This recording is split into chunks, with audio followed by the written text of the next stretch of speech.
Hello दोस्तों, आज हम भारतीय जनगणना से संबंधित जितने भी महत्वपूर्ण प्रश्न परीक्षाओं में पूछे जाते हैं, सारे प्रश्नों को आज हम कवर करेंगे। भारत की जनगणना, तो इसमें प्रश्न नंबर पहला देखेंगे। भारत में पहली जनगणना की शुरुआत कब हुई थी? तो कब हुई थी? 1872 में। किसने कराई थी? लॉर्ड मेयो के कार्यकाल में हुई थी। कब हुई थी? 1872 में। देश में नियमित जनगणना की शुरुआत कब हुई? तो जब ये क्वेश्चन आएगा देश में नियमित जनगणना की शुरुआत, तो इसका आंसर हो जाएगा 1881 में। और किसके समय हुई थी? लॉर्ड रिपन के कार्यकाल में हुई थी। उसके बाद प्रश्न नंबर अगला देखेंगे। स्वतंत्र भारत की पहली जनगणना कब हुई? तो ये हुई थी 1951 में। कब हुई थी? 1951 में स्वतंत्र भारत की पहली जनगणना हुई थी। उसके बाद प्रश्न नंबर 4 देखेंगे। प्रश्न नंबर 4 कह रहा है, जनगणना का महाविभाजन वर्ष कौन सा है? तो 1921। कब है? 1921। जनगणना का लघु विभाजन वर्ष कब है? तो ये हो जाएगा 1951। उसके बाद प्रश्न नंबर 6, जनगणना की अवधि होती है, कितनी होती है? तो प्रत्येक 10 वर्षों बाद जनगणना की जाती है। कब? प्रत्येक 10 वर्ष बाद।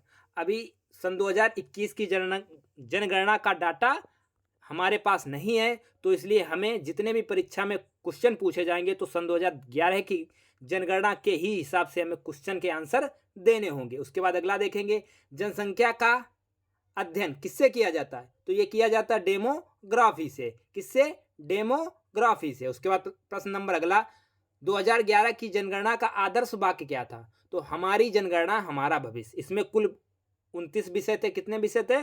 29। ये भी याद रखना है, 29 विषय थे। जनगणना का शुभांकर क्या है? तो प्रगढ़ शिक्षिका। प्रगढ़ शिक्षिका इसका शुभांकर है। उसके बाद प्रश्न नंबर अगला देखेंगे। प्रश्न नंबर 10 कह रहा है, प्रथम जनगणना कमिश्नर तो कौन थे? तो थे डब्ल्यू प्लाडेन। कौन थे? डब्ल्यू प्लाडेन प्रथम जनगणना कमिश्नर थे। उसके बाद अगला देखेंगे, स्वतंत्र भारत की के प्रथम गणना आयुक्त कौन थे? तो ये थे आर ए गोस्वामी। कौन थे? R A Goswami. कब तक रहे? तो 1949 से 1953 तक रहे। वर्तमान जनगणना आयुक्त कौन है? तो ये हैं डॉक्टर सी चंद्र मौली। कौन है? डॉक्टर सी चंद्र मौली है। उसके बाद प्रश्न नंबर 13 देखेंगे, पहली बार जातीय आधारित जनगणना कब हुई? तो कब हुई थी ये? तो 1931 में हुई थी। कब हुई थी? 1931 में। विश्व जनसंख्या दिवस तो 11 जुलाई को मनाया जाता है। कब मनाया जाता है? 11 जुलाई को। कुल जनसंख्या तो सन 2011 के आंकड़े के हिसाब से आपको क्वेश्चन का आंसर लगाना है। तो कितनी होगी? सन 2011 में थी तो 121.08 करोड़ थी। इसी हिसाब से आपको क्वेश्चन के आंसर लगाने हैं। उसके बाद प्रश्न नंबर अगला देखेंगे, भारत में विश्व जनसंख्या का कौन सा भाग, कौन सा प्रतिशत निवास करता है? तो कितना है? 17.5% निवास करता है। पुरुष जनसंख्या कितनी है? तो 62.32 करोड़। और प्रतिशत के हिसाब से देखेंगे तो 51.47% है। महिला की जनसंख्या देखेंगे तो 58.75 करोड़। और प्रतिशत के हिसाब से देखेंगे तो 48.53 हो जाएगी। कितनी हो जाएगी? 48.53। दशकीय वृद्धि की बात करेंगे तो ये हो जाएगी 17.7%। उसके बाद वार्षिक वृद्धि देखेंगे तो 1.64%। कुल साक्षरता दर देखेंगे तो 73% भारत की साक्षरता दर है 2011 की जनगणना के हिसाब से। उसके बाद प्रश्न नंबर 22 देखेंगे। प्रश्न नंबर 22 कह रहा है, पुरुष साक्षरता दर कितनी है? तो 80.9% है। महिला साक्षरता दर कितनी है? तो इसका आंसर हो जाएगा 64.6%। उसके बाद प्रश्न नंबर 24, लिंगानुपात कितना है? तो 943 महिलाओं पर 1000 पुरुष हैं। ये भारत का लिंगानुपात सन 2011 की जनगणना के हिसाब से था। उसके बाद अगला देखेंगे, शिशु लिंगानुपात कितना है? 0 से 6 वर्ष तो 919 है। कितना है? 919। जनसंख्या घनत्व देखेंगे तो ये हो जाएगा 382 व्यक्ति प्रति वर्ग किलोमीटर में निवास करते हैं।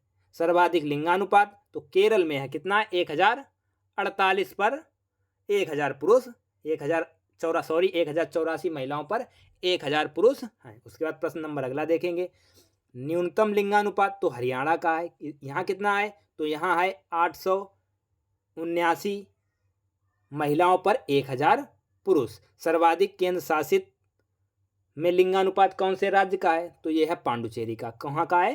पांडुचेरी का। न्यूनतम केंद्र शासित लिंगानुपात राज्य कौन है? तो ये है दमन व दीव। दमन व दीव। उसके बाद अगला देखेंगे, सर्वाधिक जनसंख्या घनत्व कहाँ पे है? बिहार में है। कितना है? तो ये है 1106।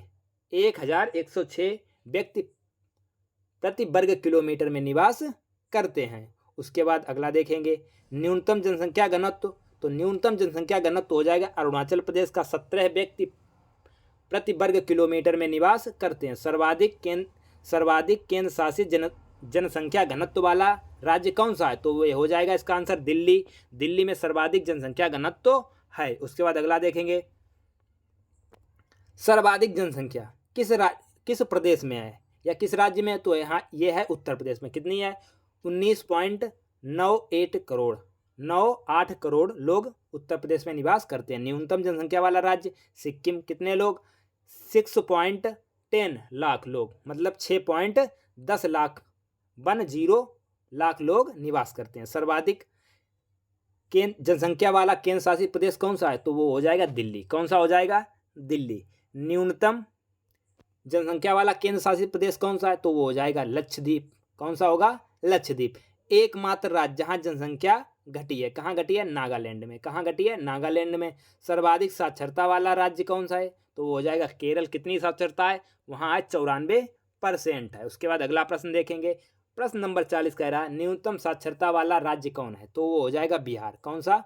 बिहार। न्यूनतम महिला साक्षरता वाला राज्य, ये भी हो जाएगा बिहार। यहाँ देखेंगे तो ये हो जाएगा, टोटल देखेंगे पॉपुलेशन तो 61.8% ही साक्षर हैं। और यहाँ महिलाएं देखेंगे तो महिलाएं यहाँ मात्र 51.5% ही साक्षर हैं। सर्वाधिक साक्षर केंद्र शासित प्रदेश कौन सा है? तो हो जाएगा लक्षद्वीप। कौन सा हो जाएगा? लक्षद्वीप सर्वाधिक साक्षर केंद्र शासित प्रदेश है। उसके बाद अगला देखें, न्यूनतम साक्षर केंद्र शासित प्रदेश कौन सा है? तो दादर व नागर हवेली न्यूनतम साक्षरता दर वाला प्रदेश है।